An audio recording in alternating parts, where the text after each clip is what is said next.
Halo adik-adik mahasiswa semuanya, bertemu lagi dengan saya Nasi Gusti Agung Tresna Wicaksana. Kali ini kita bertemu di kelas keperawatan jiwa. Ya. Om Swastiastu. Assalamualaikum warahmatullahi wabarakatuh. Salam sejahtera untuk kita semua. Salam. Bagaimana kabar kalian semua? Saya selalu berdoa semoga kita semua selalu dalam keadaan sehat dan bahagia bersama keluarga dimanapun berada ya. Semoga tidak bosan kita ketemu lagi di kuliah daring ya. Jadi pada kesempatan kali ini kita akan membahas topik pulih dari skizofrenia dan hidup produktif ya di kelas keperawatan jiwa ya. Jadi pada kesempatan kali ini kita akan lebih banyak membahas ya konsep recovery dan supportive environment ya. Oke ya, sebagai manusia ya kita selalu menghadapi yang namanya musibah, bencana, penyakit ya. Dalam menghadapi musibah, bencana, penyakit itu selalu ada harapan ya. Jadi harapan inilah yang harus kita pupuk ya. Harapan inilah yang harus kita pegang teguh ya, agar kita bisa memiliki recovery belief ya, kemampuan untuk survive, tahan, pulih dari bencana yang kita alami, pulih dari penyakit yang kita alami, pulih dari musibah yang kita hadapi ya, sehingga kita mampu menjadi manusia-manusia yang survive. Oke, itu sedikit pengantar ya. Jadi karena topik kita hari ini adalah terkait dengan recovery atau pemulihan dari penyakit skizofrenia ya. Adapun beberapa bahan diskusi ya yang akan kita diskusikan pada hari ini ya, itu adalah proses pemulihan orang dengan gangguan jiwa, kemudian remisi atau pengurangan tanda dan gejalanya, recovery pemulihannya, kemudian relapse atau kekambuhan yang sering kita hadapi, dan asuhan perawatannya ya. Oke, untuk mempersingkat waktu kita langsung saja masuk ke proses pemulihan ODGJ, orang dengan gangguan jiwa ya. Nah, di sini ada sebuah piramida ya. Piramida di sini terdiri dari 3 tahap ya. Yang pertama adalah tahap paling dasar, itu respon, yang kedua adalah remission, yang ketiga adalah recovery ya. Jadi di mana piramida di sini menggambarkan peningkatan kemudian dan kualitas hidup dari pasien skizofrenia ya. Jadi dalam proses pemulihan ODGJ ya, jadi yang pertama harus kita atasi di situ adalah respon, yang paling dasar dulu ya dari piramida.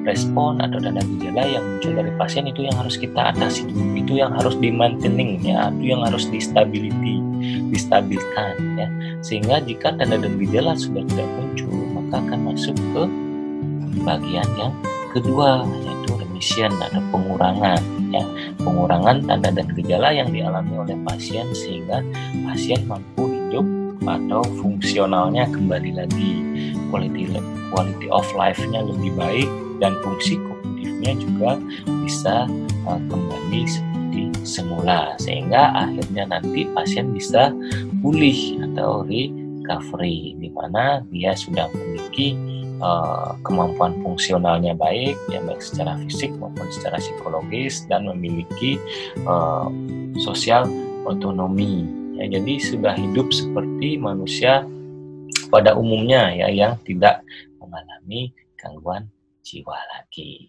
ya. Itu adalah proses dari pemulihan orang dengan gangguan jiwa. Pada proses pemulihan orang dengan gangguan jiwa itu tidak semudah yang kita bayangkan ya. Seringkali kita dihadapkan kepada banyak tantangan ya. Jadi challenge to recovery ya. Jadi tantangan yang sering kita temukan pada proses pemulihan pasien dengan gangguan jiwa ya, atau ODGJ. Jika kita lihat runtutnya ya, jadi pasien akut ya itu akan memiliki respon atau tanda dan gejala, misalnya pasien halusinasi, dia akan mendengar suara-suara, melihat bayangan atau mencium bau-bauan ya. Kemudian akan terjadi, setelah kita berikan asuhan keperawatan, akan terjadi resolusi ya, jadi pengurangan perubahan ya dari behavior distorsinya, dari respon atau tanda dan gejala yang dihadapi. Kemudian akan masuk ke remisi, ya di sini sudah bisa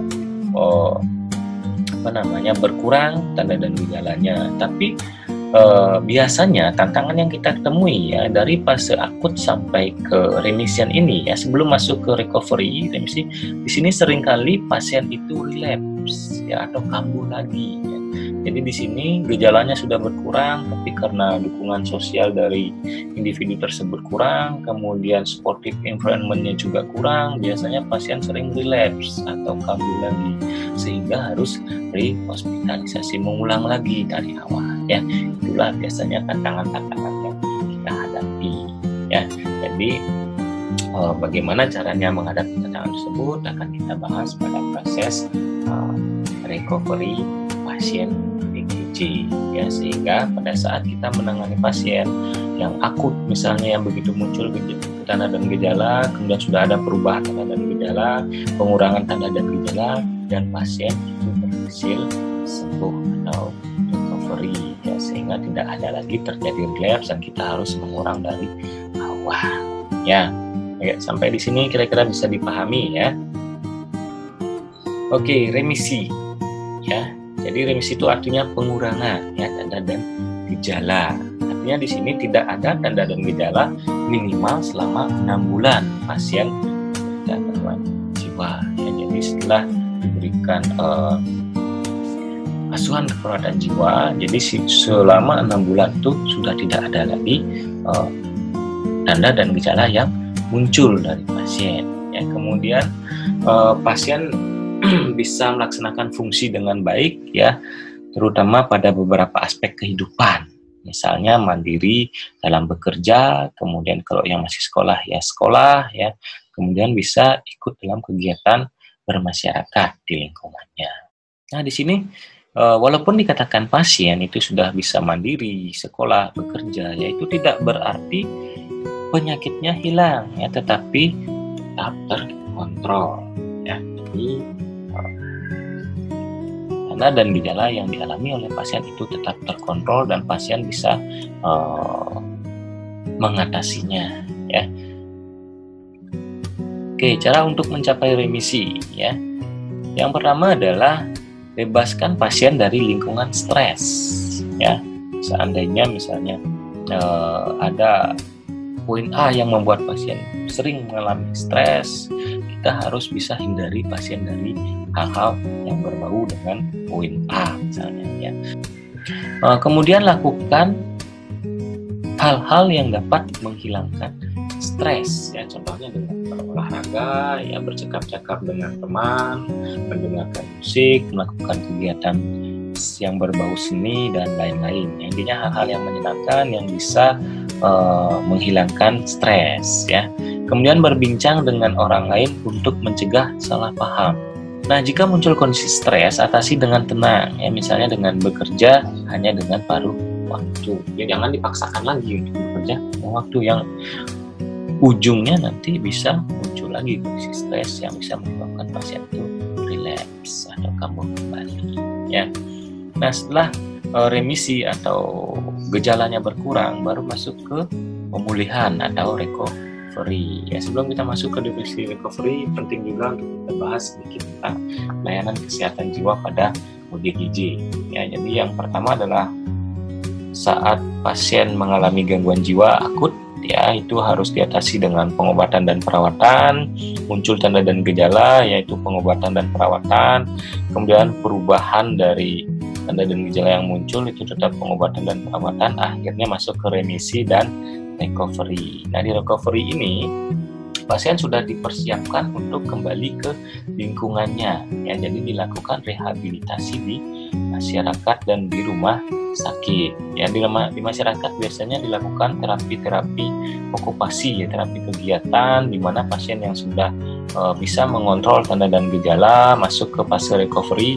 Di sini biasanya diberikan kegiatan-kegiatan seperti membuat kerajinan ya.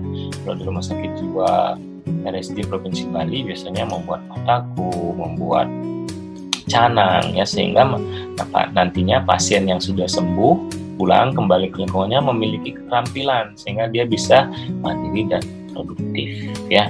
Adapun recovery yang dilakukan di masyarakat ya, atau rehabilitasi berbasis masyarakat itu biasanya dilakukan oleh dinas sosial masyarakat ya, atau ada yayasan-yayasan tertentu yang concern memang di bidang ini ya, seperti rumah singgah yang ada di Denpasar, yaitu merupakan kegiatan recovery juga bagi pasien dengan gangguan jiwa ODGJ, sehingga mereka nantinya diharapkan memiliki lapangan kerja sehingga bisa mandiri dan produktif ya. Nah, apa sih itu recovery ya? Jadi benar sekali ya. Jadi recovery adalah perjalanan mencapai kesembuhan dan transformasi yang memampukan seseorang dengan gangguan jiwa untuk hidup bermakna di komunitas yang dipilihnya untuk mencapai potensi yang dimilikinya. Jadi hidupnya kembali bermakna, quality of life-nya kembali bagus seperti orang normal pada umumnya. Ya. Recovery juga dikatakan sebagai sebuah proses ya, di mana seseorang mampu untuk hidup, bekerja, belajar, dan berpartisipasi secara penuh dalam komunitasnya yang berimplikasi terhadap penurunan atau pengurangan gejala secara keseluruhan. Ya. Nah, ciri-ciri recovery atau pulih ya, gejalanya stabil ya atau terkontrol. Kemudian bekerja atau sekolah, jadi pasien sudah kembali bisa bekerja, entah itu pada waktu atau full ya. Dan yang masih sekolah bisa kembali ke sekolah ya. Memiliki kemampuan untuk bersosialisasi